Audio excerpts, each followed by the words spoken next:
Muy buenos días, doctor Fernando. Un saludo muy especial para usted, para sus compañeros de trabajo y por supuesto a los oyentes. Bueno, doctor Molina, usted que es un estudioso sobre el tema de Hidroituango, cuéntenos cuándo sabremos la verdad completa, cuándo podremos tener una estimación final de los sobrecostos, porque el gerente de las empresas públicas acaba de decir que son 2.6 billones, pero eso no está definido. ¿Cuánto nos falta para saber exactamente cuáles fueron los daños por la inundación, cuáles los daños por haber mantenido bajo las aguas la casa de máquinas y cuáles los efectos que eso va a producir desde el punto de vista económico financiero en las empresas públicas de las que vive Medellín y en parte el departamento de Antioquia? ¿Qué nos cuenta? Doctor Fernando, déjeme antes de responderle eso, enviarle un saludo muy especial al pueblo venezolano. Toda la energía y todo el acompañamiento desde Colombia, porque los demócratas del mundo esperamos que rápidamente caiga la narcodictadura de Maduro. Hay que seguir luchando y hay que seguir la comunidad internacional acompañando al pueblo venezolano. Bueno, frente al tema de EPM, doctor Fernando, yo creo que va a haber un día muy importante el próximo viernes y es el resultado de el estudio causa raíz que está realizando la empresa chilena Scava. Ese estudio primero pues nos dirá qué fue lo que pasó, cuáles son o quién fue el responsable o cuál fue la decisión responsable de que sucediera todo lo que está sucediendo en la contingencia. Y obviamente pues eso nos empezará a dar unas luces muy importantes. Frente al tema del sobrecosto, pues sí, está estimado en unos 2.5, 2.6 billones de pesos inicialmente y unos 3 años más del proyecto. Sin embargo, hasta que totalmente no esté desinundada la casa de máquinas, es imposible poder dar una cifra exacta, porque lo primero que hay que hacer es entrar a hacer una inspección técnica, que se revise cómo está la infraestructura construida al interior de la casa de máquinas, que se evalúe qué pasó con los equipos electromecánicos que están allí sumergidos, cuál es el estado en que se encuentran y revisar pues cuáles serán las reparaciones, cuáles serán las obras adicionales, cuáles serán los equipos nuevos que hay que poder o que hay que tener que comprar para poder, digamos, poner en funcionamiento el proyecto. Así que obviamente el proyecto tendrá unos sobrecostos importantes y unas repercusiones en materia financiera y económica para EPM. Sin embargo, también hay que decir que EPM es una empresa sólida financieramente, una empresa que tiene cerca de 40 billones en activos y unos 21 billones de pesos en patrimonio, lo que le permite pues tener una solidez importante. Tanto es así que a pesar de todos los problemas que ha tenido EPM con la contingencia en Hidroituango, dio utilidades por cerca de 2.3 billones de pesos el año pasado. Doctor Molina, en los cálculos que se hacen de los sobrecostos de Hidroituango están computados los 3 años en los que no va a haber generación de energía, es decir, el lucro cesante, porque eso es una cifra enorme. Efectivamente, dentro de las cuantificaciones que se han hecho en Hidroituango y especialmente este año, el año pasado, perdón, doctor Fernando, en el Consejo de la Ciudad tuvimos que tomar una decisión triste y dolorosa, pero para proteger a EPM y era autorizar al grupo empresarial para que vendiera los activos de ISA.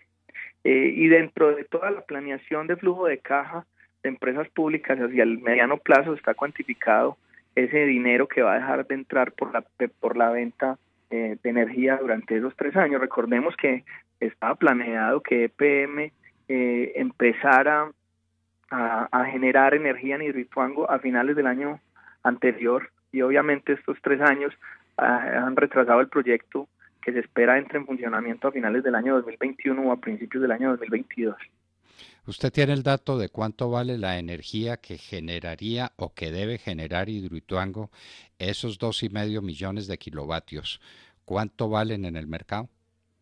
Es decir, ¿cuánto Eh, recibe o va a recibir EPM por la generación de 2.5 billones de bueno, kilovatios? lo que se calcula, doctor Fernando, es que empresas públicas de Medellín durante este proyecto estaba casi duplicando su capacidad de generación de energía y eso significa duplicar los ingresos por este concepto. se calcula que EPM dejaría de recibir cerca de 1.5 billones de pesos por la venta de energía durante esos años. ¿Durante esos años? Es decir, 500.000 millones de pesos por año. Sí, más o No menos. vale más. No, perdón, 1.5 billones de pesos en cada año. Esos son 4.5 billones, solamente ese lucro cesante. Sí, señor, ese Entonces, lucro cesante. entonces estamos diciendo que los 2.6 billones es el daño emergente, es decir, los costos, los sobrecostos del proyecto por los daños que el proyecto sufrió con ocasión de estas avalanchas y de estas equivocaciones que sabremos el viernes a quién le son imputables. Y ese pues es un tema menor. Pero solamente por lo que usted nos dice, el lucro cesante sería de 4,5 billones de pesos en estos 3 años. Sí, doctor Fernando, hay que tener también en cuenta que EPM hoy está teniendo una reclamación muy grande a las aseguradoras. Estamos hablando de una reclamación de unos 2.500 millones de dólares, que también, pues, digamos, entrarían a soportar, digamos, esos dineros y ese lucro cesante que EPM está dejando de percibir por la no entrada en operación del proyecto. Reclamación que queda muy mal parada si se comprueban equivocaciones o malos manejos o decisiones técnicas inadecuadas, ¿no? Sí, Habrá que ver cómo están las pólizas y si la póliza cubre la culpa del asegurado. Sí, efectivamente, ese proceso que hoy se cursa es la reclamación de pólizas quizás más grande en el mundo, y obviamente ese será un pleito complejo. EPM calcula que las pólizas estén ingresando en el año 2021, los dineros de esas pólizas. Y obviamente por eso es tan importante ese estudio causa raíz, porque pues allí se determinarán responsabilidades. Lo que yo sí creo, doctor Fernando, es que frente a todo este proceso hay que tener mucha mesura a la hora de dar declaraciones, a la hora de decir quiénes han sido los responsables, porque nosotros tenemos que proteger a empresas públicas de Medellín, una empresa con 63 años de historia que ha hecho grandes proyectos en el país, que genera la cuarta parte de la energía de Colombia y que con Hidroituango solamente estaría generando cerca del 17% de la energía de nuestro país. Así que esta es una empresa que hay que acompañar, que obviamente nosotros en el Consejo de la Ciudad hemos exigido que se cuente toda la verdad, que se encuentren los responsables de lo que sucedió. Hemos hecho el control político riguroso y debido, pero también hemos tomado decisiones para acompañar a empresas públicas de Medellín y para permitirle que salga de este difícil momento. Doctor Simón Molina Gómez, concejal de Medellín por el Centro Democrático. ¿Cómo va la venta de las acciones de ISA? ¿Quiénes son postores? ¿Y cómo va la venta de lo que tiene EPM en Antofagasta, Chile, que es un proyecto que inicialmente nos dijeron que eran unas acciones que se vendían muy fácilmente y parece que no tanto? ¿Qué sabe de eso el Consejo de Medellín, de ambas cosas? ¿Cómo va la venta de las acciones de ISA y cómo va lo de Antofagasta? Bueno, el año pasado pues hubo un proceso bastante polémico y bastante cuestionado y estudiado también por el Consejo sobre la venta de esos activos. Yo fui coordinador de ponentes de ese proyecto de acuerdo. Hicimos bastantes jornadas de socialización con los diferentes sectores, con los gremios, con la academia, con la sociedad civil, para ver qué opinaban frente a todo este tema de EPM. Finalmente, el Consejo de la Ciudad aprobó la venta de activos en lo que se refiere a ISA, que era, digamos, el permiso que el Consejo tenía que dar. EPM, para poder vender los activos fuera de Colombia, no tiene que pedir autorización al Consejo de la Ciudad de Medellín. Entonces nosotros autorizamos la venta de las acciones en ISA, que están calculadas alrededor de los 1.5 billones de pesos. Ese es un proceso que se está dando, pues primero hay que hacer un proceso, digamos, que es un poco lento. Hay que hacer un ofrecimiento al sector solidario, que por norma es el primero que puede acceder a ellos, y digamos, se espera que más o menos a mediados del año se pueda estar consolidando y finalizando esta transacción de la venta de las acciones de ISA.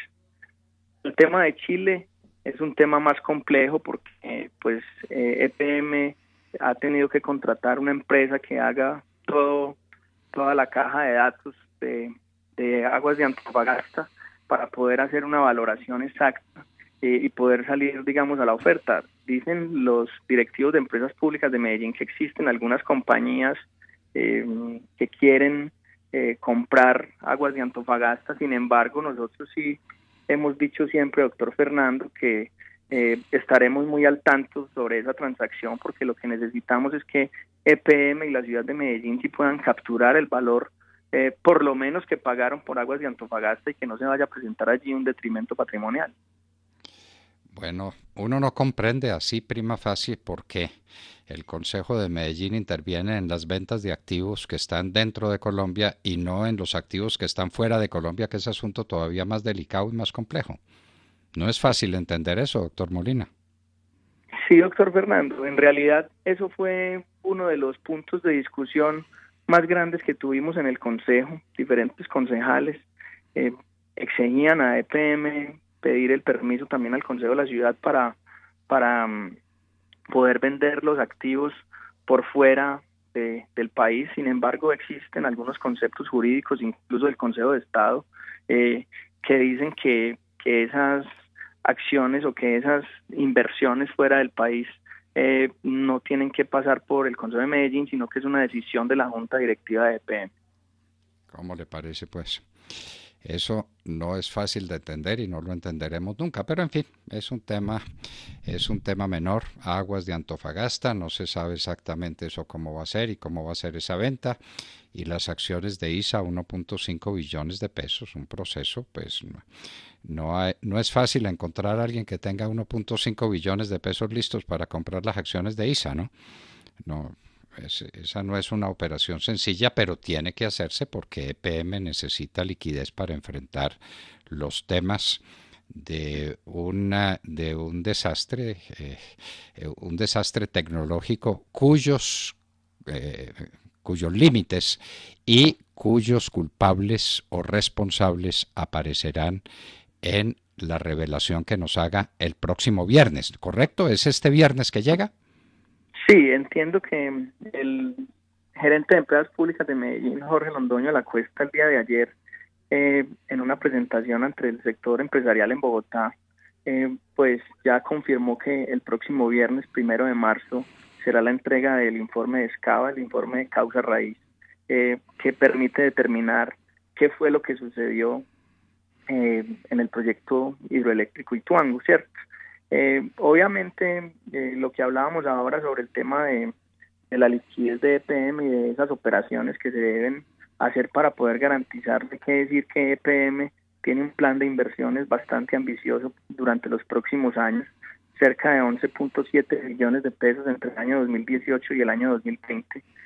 Dentro de esas inversiones también están obviamente ya cuantificados los sobrecostos del proyecto Ituango, pero además hay cerca de 2.3 billones, de 1.2 billones de transferencias al municipio de Medellín, 7.3 millones de pesos que se harán en inversiones en el departamento de Antioquia. O sea, esta EPM es una empresa que no solamente invierte en Medellín, sino en todo el departamento y en todo el país, que jalona el desarrollo de Antioquia y donde generará cerca de 50.000 empleos directos al año, y por eso era necesario tomar esa decisión para garantizarle a la empresa el flujo de caja, doctor Fernando. O sea, nosotros en este momento tenemos que ser muy responsables y muy cuidadosos. EPM es una empresa, obviamente, que tiene hoy unos problemas serios por el tema de Hidroituango, pero es una empresa sólida. Sin embargo, no podíamos dejar que se comprometiera su flujo de caja, porque eso sí podría traer unas consecuencias muy graves y muy nefastas para EPM y para sus proyectos. No cabe duda ninguna, no cabe duda ninguna. De manera que en esa situación estamos y viene la pregunta del millón que esperamos tenga una respuesta favorable. Ya tenemos la certeza de que Hidroituango sí va, es decir, que los daños que tiene, los daños que ha sufrido no comprometen la estabilidad y el futuro del proyecto. Doctor Fernando, digamos que 100% todavía no existe una certeza. todo parece indicar que el proyecto se va a salvar, que existe la posibilidad, obviamente, haciendo unas grandes inversiones y pues retrasando la entrada en operación cerca de 3 años, el proyecto se pueda salvar. Hay un asunto clave allí y es la casa de máquinas, cómo se encuentra el estado de la casa de máquinas. Aparentemente, con el porcentaje de desinundación que ya se ha tenido, se encuentra que los techos de la casa de máquinas se encuentran en buen estado, lo que significa que no ha habido derrumbes internos. Aparentemente también la infraestructura interna de la casa de máquinas construida se encuentra obviamente con afectaciones, pero en un estado donde se puede recuperar esa infraestructura.